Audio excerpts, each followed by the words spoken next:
pessoa muito querida que você ama, fala, é uma mãe para minhas filhas. Agora, a mãe é a senhora, que veio da senhora. Então, o anticristo, ele não é mais um anticristo, ele é o anticristo. Quem veio antes dele são denorex, parece, mas não é. Faz o trabalho do diabo na terra, mas existe o anticristo, e a Bíblia chama ele de o iníquo, a quem o Senhor desfará pelo assopro da sua boca e aniquilará pelo esplendor de sua vinda. Engraçado que a Bíblia chama ele, irmãos, de homem do pecado. Você poderia traduzir também como homem da iniquidade. Do que Paulo está falando? Quando você estuda o grego para falar pecado aqui, não é só falar mal, ele é um homem sem lei. É o grego anomia. Anula o nomia, que é uma derivação de nomos, que quer dizer lei. Ele é um homem sem lei. Só que as leis do anticristo vão suplantar as leis de Deus como qualquer outra lei. Inclusive Daniel 7, aliás 8:12, diz que uma das obras do anticristo é jogar a verdade por terra. Historicamente isso aconteceu com os reis gregos, mas isso vai se cumprir no tempo da grande tribulação. Ele vai jogar a verdade de Deus por terra, ou seja, para de ler a Bíblia. Não está muito longe não, tá, gente? Existe um projeto chamado 4257, que estão querendo criminalizar, pastor, qualquer pessoa que pregar no terminal, qualquer um que tiver um blog na internet, ou tiver uma igreja aberta, que vão perseguir os crentes. É por isso que eu falo. Já falou do jornal do dia. Isso. Parem de jogar o seu voto fora. Pare de votar no PT, pare de votar em PCB, PSDB, isso tudo é socialismo e petismo e o comunismo. Querem destruir a igreja. Nenhum deles é amigo de ninguém, são amigo do dinheiro, mas seguem filosofias marxistas e leninistas, ou seja, eles querem destruir a Bíblia e acabar com o cristianismo.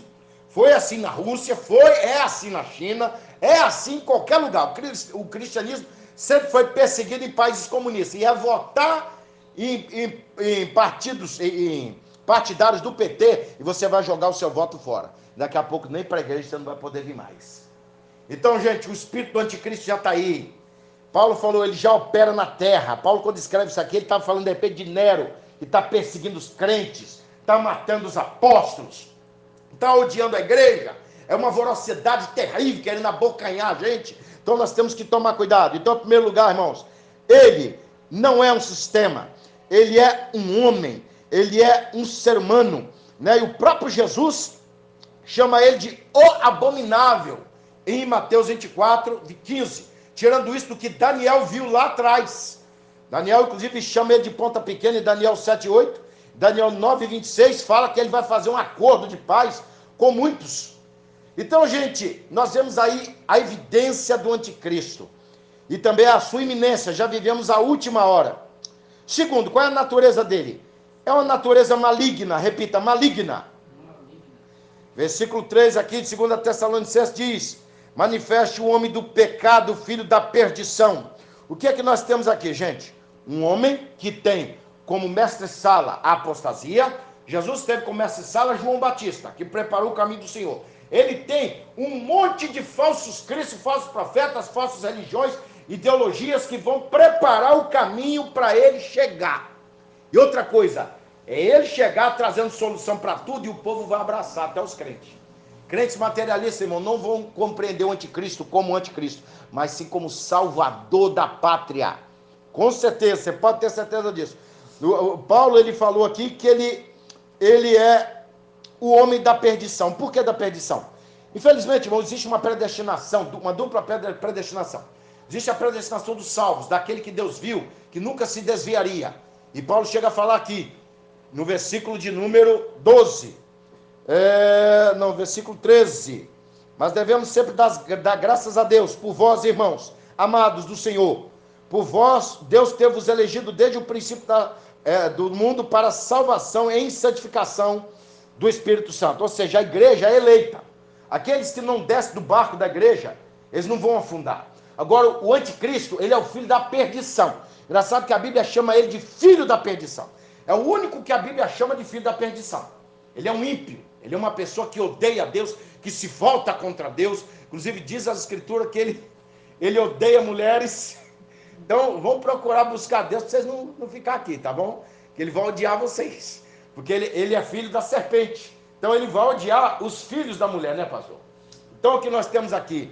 Um homem, irmãos, que com certeza tem uma natureza maligna, uma natureza perversa. No versículo 4, Paulo diz assim: o qual se opõe, porque ele é anticristo, né, e se levanta contra tudo que se chama Deus. Se está aqui a Assembleia de Deus, ele se levanta. Se está ali Adventista, ele se levanta. Está a Igreja Católica, ele levanta. Você é crente? Eu me levanto contra você. Ele é inimigo de tudo, instituições, né, pessoas individuais que se levantam contra Deus. Ou se adora, de sorte que se assentará como Deus no templo de Deus, querendo parecer Deus. Existe, irmão, uma praga na face da terra chamada ecumenismo.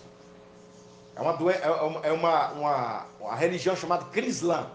É cristianismo, islamismo e uma outra religião lá. Judaísmo. Estou entendendo bem. Eles criaram um templo para homenagear essa religião.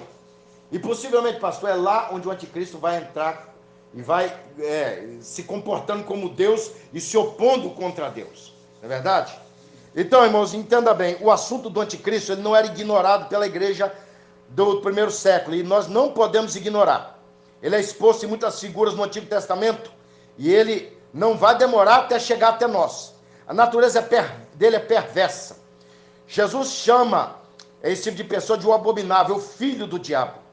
Você vai ver, por exemplo, em Daniel 11, versículo 36, que ele tem influência com o mundo. O mundo, pastor, vai seguir as ordens desse homem. Sabe, Apocalipse 16, ele, o diabo e o falso profeta, quando lança espíritos malignos no mundo, arregimenta toda a terra contra Israel. Então, para você ver a influência dele, o mundo maligno tem um governante maligno. Terceira coisa, ele terá reforço da apostasia. Mateus 24, versículo 11, o 12 e o 24. Vocês vão ver que ele é o anticristo. Ele está no meio de muitos anticristos e no meio de falsos profetas. Muita gente que já apoia essa gente, né, que infelizmente tem crente cego. Que uma vez eu estava mostrando, desmascarando um falso profeta lá no Facebook, e o camarada falou: ele é o homem de Deus, ele é ungido de Deus. Cuidado,